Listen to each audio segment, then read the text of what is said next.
Hello friends. तो पिछले क्लासों में हमने देखा था प्रकाश का परावर्तन, जो कि आज देखेंगे गोलीय दर्पण। ये दर्पण क्या है? तो दर्पण सिंपल साधारण जो हम अपने घरों में यूज करते हैं चेहरा देखने के लिए। तो उसमें क्या होता है, एक तरफ देखते हैं और दूसरी तरफ देखते हैं आपकी कलई होता है, यानी कि पेंट। ऐसा लगता है कि उस पर पेंट किया हुआ है, जिसे हम कलई करना कहते हैं। तो होता है हमारा क्या, दर्पण। लेकिन यहाँ पर क्या है, गोलीय दर्पण। गोलीय दर्पण से क्या पता चल रहा है कि वो गोल होगा। दर्पण कैसा होगा, तो गोल होगा। तो आइए उसके बारे में देखते हैं कि क्या है। सबसे पहले कह रहा है कि यदि किसी खोखले कांच के गोले से कुछ भाग उसकी किसी एक सतह को, यानी कि वो किसी खोखले कांच का गोला हो और किसी एक सतह उसके कुछ भाग में एक सतह को कलई किया जाए और दूसरी सतह क्या हो, परावर्तक हो, यानी कि प्रकाश रिफ्लेक्ट करता हो, तो उसी को हम क्या कहेंगे, गोलीय दर्पण। जैसे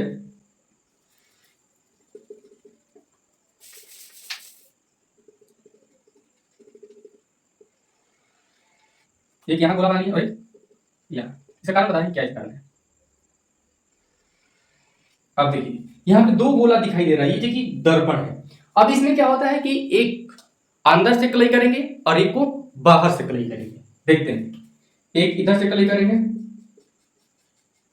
और दूसरे को इधर से। तो इसको कहते हैं उत्तल, इसे कहते हैं उत्तल दर्पण। इसको कहते हैं अवतल दर्पण। अब देखिए इसमें आपको क्या, दोनों में क्या फर्क दिख रहा है। ये है कि ये अंदर की ओर कलई है और ये हमारा बाहर की ओर कलई है। अंदर, इसे याद कैसे रखिएगा कि उत्तल, इसमें कम अक्षर है, क्या है, कम लेटर है। तो कोई भी सरकारी जो कर्मचारी होता है वो क्या करता है कि जो कम लोग होंगे तो उनको बुलाएगा अंदर, और जो ज्यादा लोग होंगे उन्हें भेज देगा बाहर। तो यहाँ पर कम लोग हैं तो इसलिए अंदर बुला लिया, और यहाँ पर ज्यादा लोग हैं इसलिए बाहर भेज दिया। इस तरह से आप इसे याद रखिएगा। और यहाँ से एक होता है इसमें केंद्र, हर एक वृत्ताकार में क्या होता है, केंद्र। अब यहां से जो हमारा ये मिलेगा इसको कहेंगे मुख्य अक्ष, मुख्य अक्ष यानी कि प्रिंसिपल एक्सिस।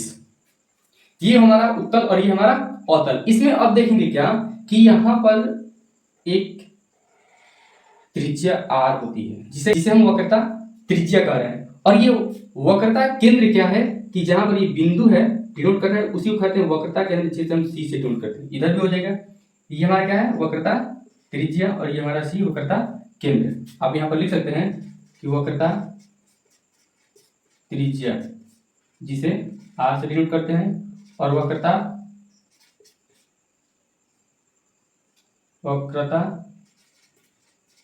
केंद्र सी से। और जहां जो ये हमारा कलई किया गया है उसके बीच के बिल्कुल मध्य में हो, उसे कहते हैं ध्रुव। क्या कहते हैं, ध्रुव।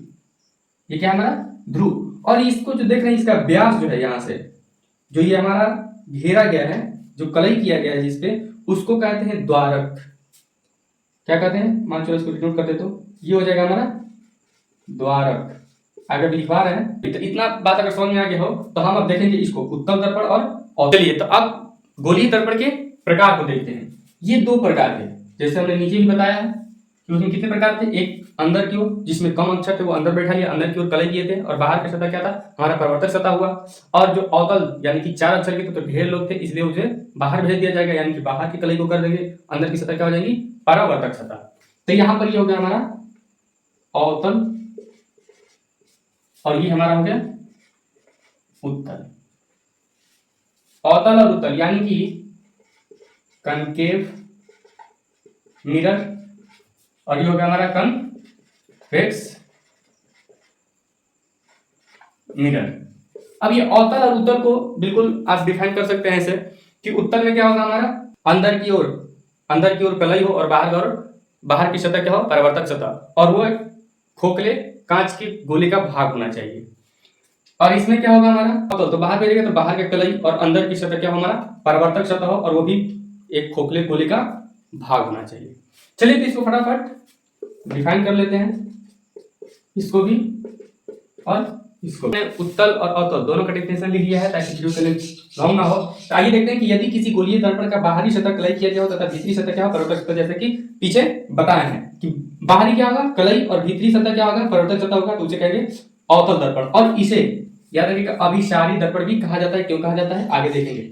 यदि और उत्तल यानी कन्वेक्स लेंस क्या कहता है कि उत्तल दर्पण यदि किसी गोलीय दर्पण के भीतरी सतह को कलई किया गया हो तथा बाहरी सतह क्या होगा, परावर्तक होगा, तो उत्तल दर्पण कहलाएगा। इसे अपसारित दर्पण भी कहते हैं। इसे क्या कहते हैं? अपसारित दर्पण। यहां पर आप बताइए कि ये हमारा जो अवतल दर्पण है इसमें वक्रता केंद्र इधर, फोकस भी इधर है। क्या यहाँ पर जो हमारा उत्तल दर्पण है इधर होगा या इधर होगा? फटाफट। तो आपको बता दें कि इधर नहीं होगा। क्यों? वजह, क्योंकि जो ये हमारा गोलीय दर्पण का एक भाग है, क्या है? भाग। और यहां पर आप देखेंगे तो गोलीय दर्पण किधर आएगा? इस साइड में होगा, यानी कि इस तरह से ये कटा हुआ है, तो केंद्र कहां होगा? इधर होगा। इसमें अगर देखें तो ये हमारा कहां से कटा हुआ है? यहां से कटा हुआ है, तो केंद्र किधर होगा? इधर, यानी कि इधर सी, और ये हमारा फोकस। आगे तक इसको भी देखेंगे। चलिए, हमारा अवतल दर्पण भी और उत्तल दर्पण भी क्लियर हो गया। कुछ जो मुख्य कुछ पॉइंट्स है जैसे ध्रुव, वक्रता केंद्र, त्रिज्या, वक्रता केंद्र, तो उसको देख लेते हैं कि किसे कहेंगे। तो ध्रुव को हम कहते हैं किसी गोलीय दर्पण की परावर्तक सतह का, जैसे बताएं कि सतह का मध्य बिंदु या केंद्रीय बिंदु दर्पण का ध्रुव कहलाता है। जो कि हमारा यहाँ पर आप देख रहे थे, मान के लिए हमारा अवतल दर्पण है और ये बाहर की ओर कलई, अंदर का और क्या हो जाएगा? परावर्तक सतह। तो यहाँ पर जो आप देख रहे थे यही हमारा क्या, ये ध्रुव है। यहाँ पर अगला पॉइंट है हमारा वक्रता त्रिज्या। तो गोलीय दर्पण जिस खोखले कांच के गोले का भाग होता है उसका केंद्र गोलीय दर्पण का वक्रता केंद्र कहलाता है। मान के चलिए जो हमारा जिस गोले का ये भाग है उसका कहीं ना कहीं केंद्र होगा, तो जो केंद्र होगा उसी केंद्र को इस गोलीय दर्पण का वक्रता केंद्र कहते हैं। यहाँ पर त्रिज्या की बात करें तो गोलीय दर्पण जिस खोखले गोले का भाग होता है उस गोले की त्रिज्या, उसी गोले की त्रिज्या को ही क्या कहते हैं? दर्पण का वक्रता त्रिज्या। यानी कि जो ये हमारा यहाँ पर यहाँ से यहाँ तक की वक्रता त्रिज्या, इसे आर से इसे आर से सूचित किया जाता है। चलिए, इतना बात है, आपको पता चल गया। इसके बाद हम अभी देखने वाले हैं द्वारक, फिर मुख्य फोकस, मुख्य अक्ष।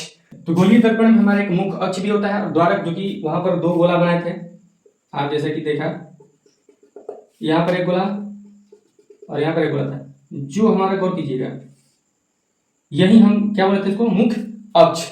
यानी कि यहाँ से ये हमारा जो वक्रता केंद्र है और इस ध्रुव को मिलाने वाली सरल रेखा, ये क्या है? हमारा मुख्य अक्ष। डेफिनेशन भी कह रहा है कि किसी गोलीय दर्पण में उसके वक्रता केंद्र तथा ध्रुव को मिलाने वाली सरल रेखा को क्या कहते हैं? मुख्य अक्ष। बस याद रखना है, कुछ नहीं करना है।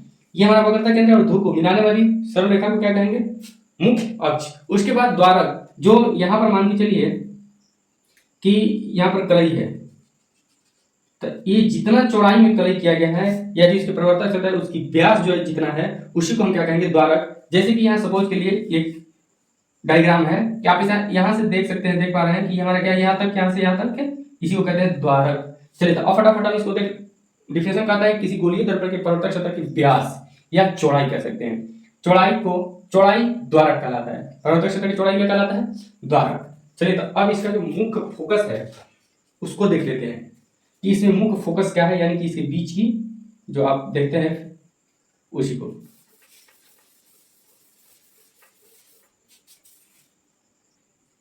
आइए, तो ये एक हमारा जो मुख्य फोकस है ये इंपॉर्टेंट हो जाता है इस गोलीय दर्पण में। तो आइए इसे भी देख के खत्म किया जाए। कह रहा है कि किसी गोलीय दर्पण में मुख्य अक्ष के समानांतर आपतित किरणें, कह रहा है कि किसी गोलीय दर्पण में उसके मुख्य अक्ष के समानांतर अगर किरणें आ रही है तो परावर्तन के बाद मुख्य अक्ष के जिस बिंदु पर मिलती है, जब आपतित किरण आके परावर्तक सतह पर पड़ने के बाद वहां से परिवर्तन तो होगा है, तो जब परिवर्तित होती है तो कहीं ना कहीं मुख्य अक्ष पर जहां मिलती हुई प्रतीत होती है, फोकस कहलाता है और इसे ए से सूचित करते हैं। आइए हम सबसे पहले अवतल में देखते हैं, उसके बाद हम उत्तल में भी देखेंगे। तो अवतल दर्पण यहां पर हम लेते हैं। अवतल में आप जान रहे हैं कि सरकारी कर्मचारी क्या करता है, जिसमें ज्यादा है तो उसको बाहर ही बैठाएगा, तो बाहर कलई कर दिए। यहाँ पर हमको पता है ये ध्रुव है और ये केंद्र है। मान के चलिए कि यहां से प्रकाश की किरणें आ रही है, आई तो यहां से टकराएगी तो कुछ इस प्रकार से भागेगी। अब एक किरण इधर से आ रही है तो यहां से भी टकराएगी, इधर भागेगी, यानी कि ये हमारा क्या हो गया? मुख्य फोकस। इसी को कहते हैं फोकस। अब यहां पे हम इसी प्रकार से देख लेंगे उत्तल में भी।